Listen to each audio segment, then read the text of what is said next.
A particle of mass m and charge q moving with velocity v vector describes circular path of radius r when subjected to a uniform transverse magnetic field of induction B. The work done by the field when particle complete one full circle. Summary क्या है कि एक कोई charge particle है, वो magnetic field के transverse circular path follow कर रहा है.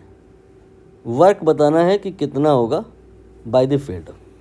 ठीक है, ये डायग्राम रेडी हो गया. ये एक्स वाई प्लेन में एक सर्कल है, इसी प्लेन में ये चार्ज पार्टिकल घूम रहा है. क्यों? क्योंकि इसके ट्रांसवर्स डायरेक्शन में मैग्नेटिक फील्ड है क्रॉस. तो ये सर्कल में क्यों घूम रहा है? कोई चीज़ सर्कल में कब घूमती है? जब उस पे आने वाला फोर्स वेलोसिटी की डायरेक्शन में हो. नहीं, अगर ऐसा है तो स्पीड बढ़ जाएगी. वेलोसिटी के अपोजिट डायरेक्शन में हो. नहीं, अगर ऐसा है तो स्पीड घट जाएगी.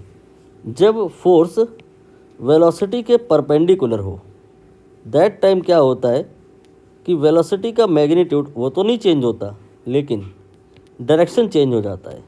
यहाँ पे ऐसा ही होगा. इसी वजह से जो स्पीड पॉइंट ए पे होगी वही स्पीड पॉइंट बी पे होगी, लेकिन डायरेक्शन ये बदल जाएगी. अब देख लेते हैं यहाँ पे फोर्स हमने बनाया है परपेंडिकुलर, कहीं मिसमैच तो नहीं हो रहा है. फोर्स जो होता है वो होता है Q V cross B. V आपका यहाँ पर जो है वो जे डायरेक्शन में है. आई और जे और के समझते होंगे आप, आई थिंक. ये आपका आई कैप है और ये आपका जे कैप है और इधर को के कैप होता है. तो मैग्नेटिक फील्ड के कैप में नहीं है, ये माइनस के कैप में है. वी कैप का वैल्यू रख लो, बी कैप का वैल्यू रख लो, और अब आप सॉल्व करो तो जे क्रॉस के एंड विद माइनस, तो माइनस आई कैप में फोर्स आ जाएगा.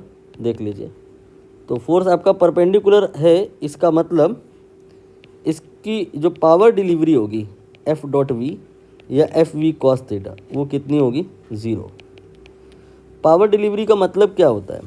Rate of doing work D W by D T, ये 0 है. मतलब डी डब्ल्यू या डेल्टा डब्ल्यू या डेल्टा के या पावर, ये यहाँ पे 0 होगा. कोई स्पीड चेंज नहीं होगी. तो इवन अगर फुल कंप्लीट रिवोल्यूशन ना भी कहा गया होता तो भी आंसर 0 ही होता, क्योंकि every moment force perpendicular to velocity. So force not transferring any energy, force not transferring any power, not delivering any power. तो फोर्स ये यहाँ पे फील्ड की वजह से है. तो हम ये भी कह सकते हैं फील्ड जो है ना, यहाँ पे कोई भी एनर्जी ट्रांसफ़र नहीं कर रही है चार्ज को. ओनली फील्ड का असर ये आ रहा है कि चार्ज वहीं पे घूम जा रहा है, बट उसकी स्पीड चेंज नहीं हो रही है, उसमें कोई एनर्जी ट्रांसफ़र नहीं हो रही है, कोई वर्क डन नहीं हो रहा है. Answer will be 0.